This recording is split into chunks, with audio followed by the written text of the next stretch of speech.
like Instagram or YouTube, TikTok doesn't wait for you to choose. It decides what you want. It decides first. Then it studies how you react. The more you scroll, the more accurate it becomes. Most people think TikTok is just addictive, but what most people don't realise is that it might be the most advanced influence engine ever released to the public. And it didn't start in Silicon Valley or the UK. How did TikTok actually start? Well, TikTok didn't begin as just some standard dance app. It actually began as an AI experiment. The company behind it, ByteDance, founded in 2012 in China, wasn't trying to build a social network. They were actually building a recommendation system. Before TikTok, they launched a news app powered entirely by machine learning. Now, this is a completely new concept in 2012, completely different to the likes of ChatGPT now. It was an entirely different world. There was no friends list, no follow accounts, no subscriptions, just behaviour tracking and learning. The system watched what users clicked, how long they read, what they ignored, and then adjusted it consistently. In 2016, ByteDance launched in China. In 2017, they launched the international version. That later became TikTok. In 2018, they acquired Musical.ly and merged the user base. Growth exploded. But most people didn't realise what made it different. TikTok wasn't just built around who you followed, it was built around prediction. So why does the algorithm feel so different on TikTok? Well, on Instagram, you see people you follow. On YouTube, you choose what you click. TikTok removes that step. It removes a human element. The second you open the app, it starts testing you, and it's monitoring your behaviour.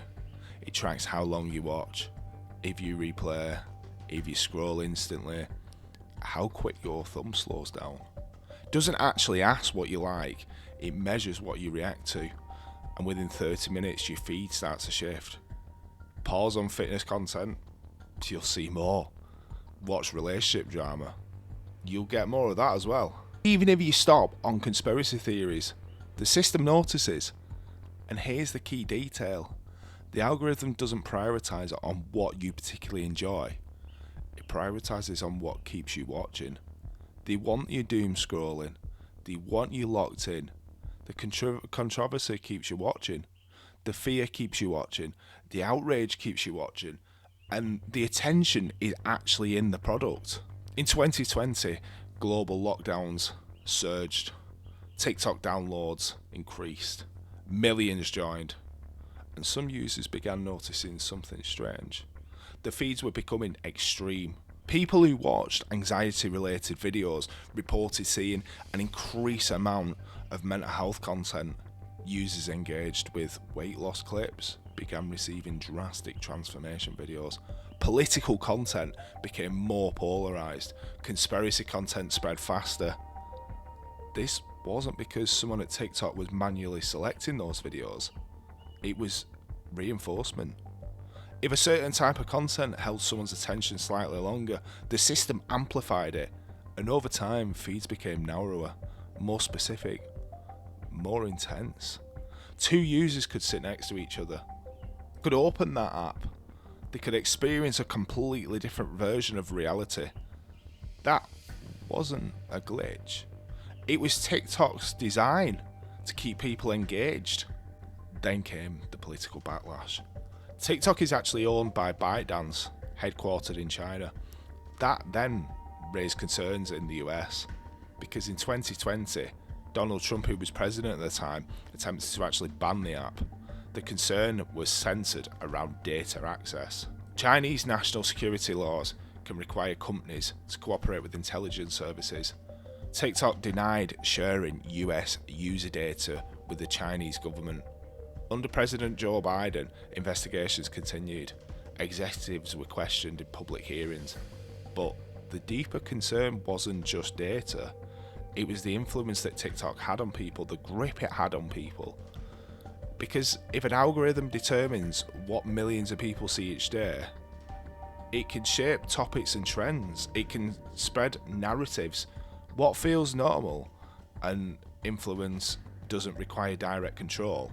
It only requires subtle reinforcement. That wasn't the first platform to use algorithms, but it might be the most effective. There's no homepage full of friends. There's no subscription tab guiding you. There's no pause between videos. It's just endless swiping. Because there's no friction, you stay longer. The longer you stay, the more data it collects. The more data it collects, the more accurate it becomes. It's a complete feedback loop. And the feedback loops are powerful.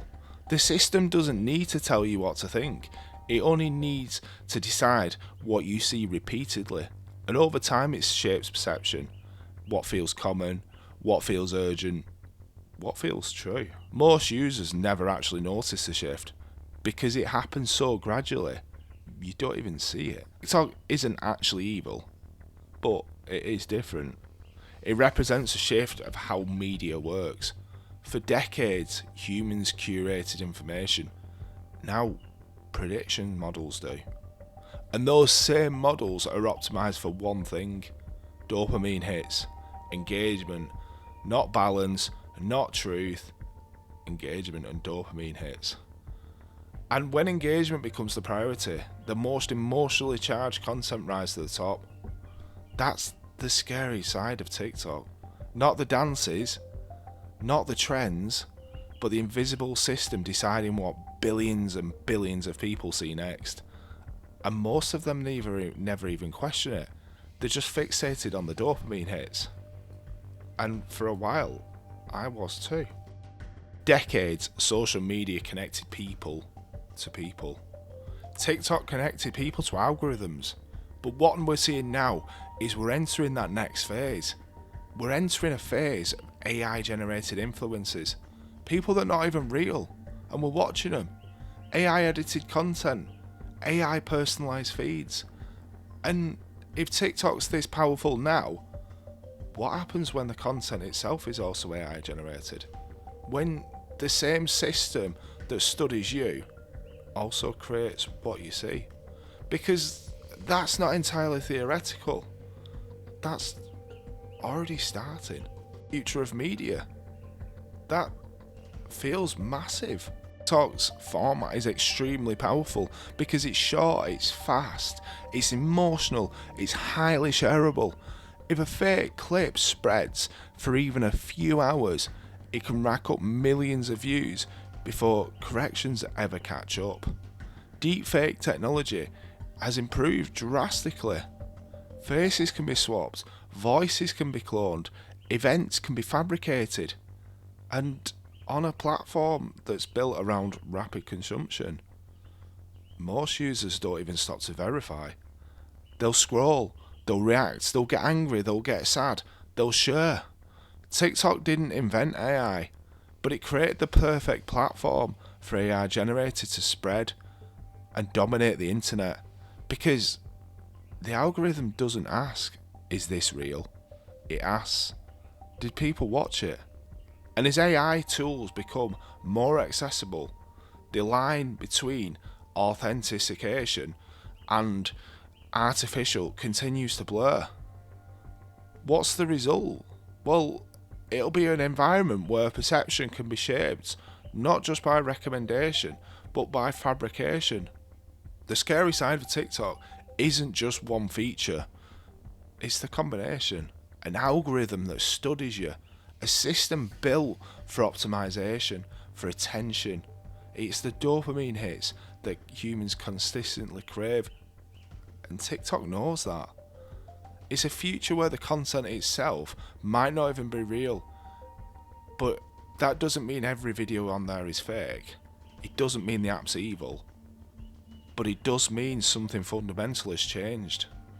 For the first time in history, billions upon billions of people consume media created by machines, by AI, and increasingly, most of it feels completely normal. And that's the shift, and that's why it matters. The scary part is, it feels normal. You don't see the algorithm, you don't see the fine tuning going on behind in the programming and the code. You don't see the systems deciding what billions of people experience next. You just use your thumb and scroll. And the more invisible something becomes, the more powerful it usually is. And that's where we're at today with AI and TikTok. Let me know in the comments, what do you think the future of TikTok is? And is AI going to completely dominate YouTube, TikTok and Instagram? Because it's something I'm curious about. Is it going to take over the platforms, and is it going to make humans like myself completely redundant?